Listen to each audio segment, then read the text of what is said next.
ರಾಮ ಭಾರತೀಯರ ಆರಾಧ್ಯ ದೈವ, ಅವನು ಭಾರತೀಯರ ಅಸ್ಮಿತೆ, ಭಾರತದ ಪ್ರತಿ ಮನೆಯ ದೈವ ಅವನು. ಅದರಿಂದ ಹೊಸದಾಗಿ ನಮಗೇನು ರಾಮನ್ನೇನು ಯಾರು ತೋರಿಸ್ಕೊಡ್ಬೇಕಲ್ಲ, ಇರಲಿ ಪರವಾಗಿಲ್ಲ, ಆದರೂ ಕೂಡ ನೀವು ಮಾಡಿದ್ದೀರಾ, ಶಬಾಷ್, ಅದಿದೆ.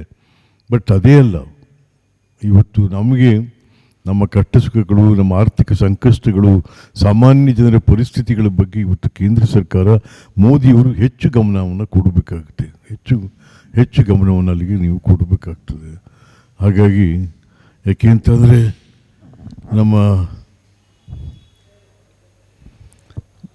ನೀವು ನಮಗೊಂದು 15 ಲಕ್ಷ ರೂಪಾಯಿ ಕೊಡ್ತೀನಿ ಎಂದಿದ್ದೀರಿ ಮೋದಿಯವರು. ಮೊದಲು ತಾವು ಪ್ರೈಮ್ ಮಿನಿಸ್ಟರ್ ಆಗೋ ಮುನ್ನ ಡಿಕ್ಲೇರ್ ಮಾಡಿದ್ರಿ 2014 ಇಸ್ವಿಯಲ್ಲಿ.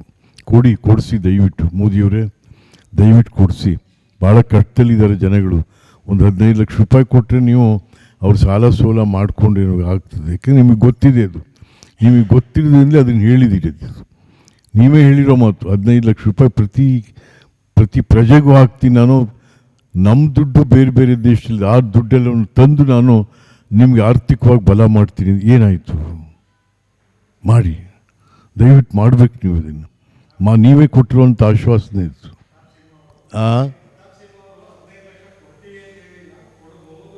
ಇಲ್ಲ ಹಾಗೆಲ್ಲ ಸುಮ್ಮನೆ ತಿರುಚಲಿಕ್ಕೆ ಹೋಗ್ಬಾರ್ದು. ನನಗೂ ಮಾತು ಬರುತ್ತೆ ಅಂಥೇಳಿ ತಿರುಚಲಿಕ್ಕೆ ಹೋಗ್ಬಾರ್ದು. ಪ್ರತಾಪ್ ಯಾರೇ ಆದರೂ ಸತ್ಯ ಒಪ್ಕೊಳ್ಳೋಕ್ಕೇನು? ಈಗ ನಾವು ಹೇಳಿಲ್ವೇ, ಮೋದಿಯವರು ರಾಮ ಮಂದಿರ ಕಟ್ಟಿದ್ದಾರೆ. ಸುಮಾರು 5 ಶತಮಾನಗಳ ಕಾಲದಿಂದ ಒಂದು ಸಮಸ್ಯೆನ ಬಗೆಹರಿಸಿದ್ದಾರೆ. ನಾವೇನು ನಮ್ಮ ಆಧ್ಯಾತ್ಮ ದೈವ ಅವನನ್ನು ಒಂದು ದೊಡ್ಡ ರೀತಿಯಲ್ಲಿ ತಿಂದರೆ, yes, thanks to Modi. But ಇದೇನು, ಇದೆಲ್ಲ ಕೊಡಬೇಕಲ್ಲ ನೀವು. ಇದು ಹೇಳಿ ಎಷ್ಟು ವರ್ಷ ಆಯ್ತು? ನೀವು ಈಗಾಗಲೇ 15 ವರ್ಷಕ್ಕೆ ಬಂತು ನೀವು ಹೇಳಿ ಇದನ್ನು. ದಯಮಾಡಿ ಮೋದಿಯವರು 15 ಲಕ್ಷ ರೂಪಾಯಿ ನೀವೇನು ಆಶ್ವಾಸನೆ ನಮ್ಮ ಜನಕ್ಕೆ ಕೊಟ್ಟಿದ್ದು ಕೊಡಬೇಕು ತಾವು.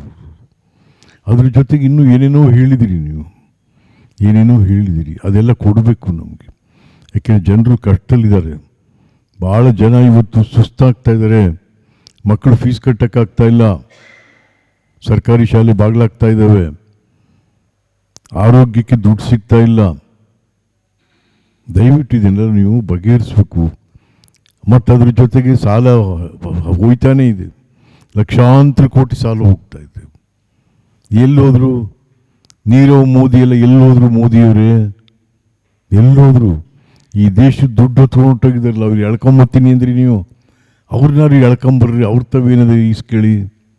ಅವ್ರನ್ನೂ ಕರ್ಕೊಂಬರ್ಲಿಲ್ಲ. ನಮ್ಮ ದೇಶದ ದುಡ್ಡು ಹೊತ್ಕೊಂಡೋದ್ರೆ ಅದನ್ನೂ ವಾಪಸ್ ತರಲಿಲ್ಲ ನೀವು. ಮತ್ತೇನು ಮತ್ತೆ? ಹಾಂ, ನಿಜ. ಇವೆಲ್ಲ ನಾವು ಹೇಳ್ತಾ ಇರೋದಿಲ್ಲ, ನೀವು ಹೇಳಿರೋದೆಲ್ಲನೂ. ನೀರು ಯಾವ ದೇಶದಲ್ಲಿ ಎಲ್ಲಿ ಅಡಗಿದ್ರು ಕರ್ಕೊಂಬರ್ತೀನಿ ಅಂತ.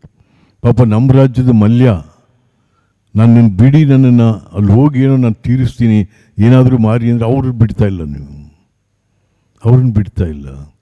ಹಾಗಾಗಿ ಎಷ್ಟು ಜನ ಇವತ್ತು ಲೂಟ್ ಮಾಡಿ ಸರ್ಕಾರನ ಬೇರೆ ಬೇರೆ ದೇಶಗಳಲ್ಲಿ ಏನು ಮತ್ತೆ ಅವ್ರನ್ನ.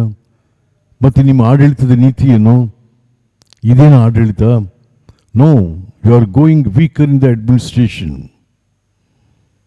ಬರೀ ಬಾಯಿ ಮಾತು ಹೇಳೋದಲ್ಲಪ್ಪ, ನಂಬಿಸಿ ಜನರನ್ನ ಮೋಸ ಮಾಡಬಾರ್ದು, ಜನಗಳನ್ನ. ಯಾವ ಸರ್ಕಾರ ಇರಲಿ, ಜನತಂತ್ರ ವ್ಯವಸ್ಥೆಯಲ್ಲಿ ಜನಾದೇಶ ಪಡೆದಂಥ ಸರ್ಕಾರಗಳು ಜನರ ಪ್ರೀತಿಗೆ, ಕಷ್ಟಕ್ಕೆ ಒಲಿಬೇಕೆ ಹೊರತು ಅದನ್ನು ನಂಬಿಸಿ ಮೋಸ ಮಾಡೋದು ಯಾರಿಗೂ ಒಳ್ಳೆಯದಾಗಲ್ಲ. ಹಾಗಾಗಿ ತಾವು ಇದನ್ನು ಹೇಳಿದ್ರಿ.